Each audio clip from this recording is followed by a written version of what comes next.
बहुत से काम से लड़के ने एक सल्तनत की बुनियाद डाली। कैसे उसने मस्जिद अक्सा को वापस फतह किया और एक ऐसा रहनुमा जिसको आज भी गैर मुस्लिम रहम दिल के नाम से जानते थे, वो कैसे गरीब मरा। इस सीरीज़ में जानिए सलाहुद्दीन अय्यूबी की असल ज़िंदगी की हकीकत और उनकी तमाम कॉन्क्वेस्ट और फतवाहत।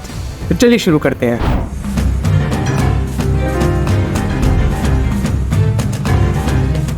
तारीख में जब एक अजीम तुर्क सल्तनत सल्जूकी अपने ज़वाल की तरफ गामज़न 1194 में अंदरूनी बैरूनी कशमकश, बैरूनी दबाव और ख्वारिज़म शाही सल्तनत के रूज के वक्त इस सल्तनत का ज़वाल हो चुका था। इस सल्तनत जो 11 सदी से कामयाब थी, सल्तनत सल्जूकी, जिसके मशहूर फातिह में से सुल्तान अल्परसलान थे, जिन्होंने अनातोलिया की मंज़गिर वॉर जीती थी और इसको फतह करके अनातोलिया में मुसलमानों के लिए राहें हमवार की। इस सल्तनत के बाद मुसलमानों को एक अज ज़रूरत थी किसी अहम तरीन सल्तनत में मुसलमानों का इकट्ठा होना, जहाँ पे वो मिलकर कुफारों के खिलाफ मुहिम्मत सर अंजाम दी। इस सल्तनत की कमी पूरी की गई जंगी सल्तनत ने। सल्जूकों के ज़वाल के बाद तुर्क जो कि बहुत कमज़ोर हो चुके थे और वहाँ पे मुसलमानों की इतनी ताकत बाकी नहीं रही, तो इसका फ़ायदा उठाया सलीबियों ने और पहली सलीबी जंग का आगाज़ कर दिया।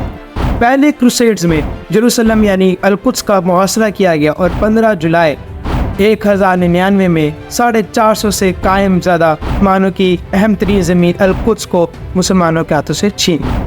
ऐसी खून की होली खेली कि लोग आज अश्क कर बैठते हैं। इतना खून खराबा किया गया, वहाँ पे यहूदियों का कत्लेआम किया गया, वहाँ पे मुक़द्दस मकामात की बेहुरमती की गई और सलीबियों ने किसी भी एक मुसलमान या यहूदी को जिंदा ना बचने दिया और वहाँ पे एक कत्लो गारत का बाजार गर्म रखा। और यहाँ तक कि आज भी बहुत सारे राइटर्स और बहुत सारे हिस्टोरियंस लिखते हैं कि उस वक्त सलीबियों ने खून की असल होली खेली, यानी खून ऐसा था कि इस दरिया में खून बहता रहा और ऐसा गमगीन मंजर था कि मुसलमानों के ऊपर एक ऐसा जैसे क़यामत बरस गई। इन हालात में मुसलमानों को ज़रूरत थी एक ऐसे शख्स की जो कि ना कि कुछ फतह करता बल्कि वहाँ पे अमन भी कायम करता, और ऐसा हुआ भी। 1137 में तिकत के मकाम पे, जो कि इराक का एक शहर है आज भी, वहाँ पे एक बच्चा पैदा हुआ जिसका नाम सलाहुद्दीन बिन यूसुफ, जिसको आज मगरब सलादीन के नाम से जाना। वो कुर्दिश कबीला रवादिया से ताल्लुक़ रखता था। एक हंगामी खेज दौर में परवान चढ़ने वाला एक लड़का जो कि अपने चाचा शेर को, जिनको आज लायन ऑफ द माउंटेन्स भी कहा जाता है, उनके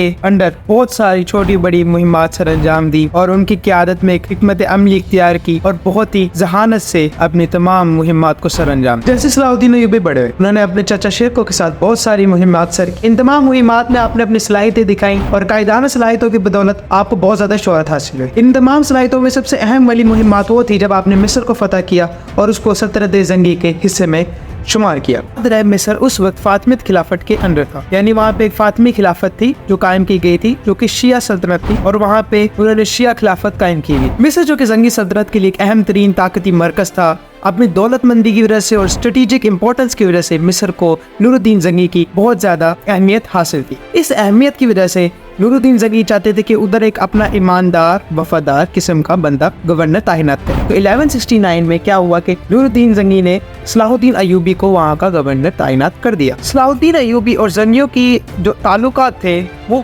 कुछ हद तक सही थे और कुछ हद तक पेचीदा थे। पहले तो सलाहुद्दीन अय्यूबी एक ईमानदार और एक अहम तरीन गवर्नर के लिहाज से, एक वफादार गवर्नर के लिहाज से सल्तनत जंगी में काम करते रहे, लेकिन जब आप सलाहुद्दीन अय्यूबी की शोहरत बहुत ज्यादा बढ़ी तो आपके और जंगियों के, नूरुद्दीन के अंदर जो ताल्लुकात थे उसमें तनाव आने लगा। तनाव के बावजूद आपने पहले भी बहुत सारी मुहिम्मात तब भी जंगियों के लिए काम की, बहुत वजह से आपको कभी कभार बहुत ज्यादा मुश्किलात का भी सामना करना पड़ा। लेकिन क्या हुआ, 1174 में जब जंगी नूरुद्दीन जंगी का इंतकाल हुआ तो सलाहुद्दीन अय्यूबी ने अपनी ताकत को बढ़ाने में तेजी इख्तियार की और मिस्र और शाम में अपने आप को सुल्तान का लक़ब इख्तियार करके सल्तनत अय्यूबी की बुनियाद डाल दी। इससे आपने इस वीडियो में देखा कि कैसे सलाहुद्दीन अय्यूबी जो कि कुर्दिश लड़का था, वो तिकत में पैदा होकर जंगी सल्तनत में एक गवर्नर की हैसियत से तैनात हुआ और अपनी सलाहियतों के बलबूतों पर एक अय्यूबी सल्तनत कायम कर दी। आगे वीडियो में जाने कि कैसे सलाहुद्दीन अय्यूबी ने फतह किया बैतुल मुक़द्दस और इसके बाद कैसे आपको गैर मुस्लिम रहम दिल के नाम से जानते थे। तो लाइक कीजिएगा, सब्सक्राइब कीजिएगा। मिलता हूं आपको अगली वीडियो में, तब तक के लिए अल्लाह हाफिज़।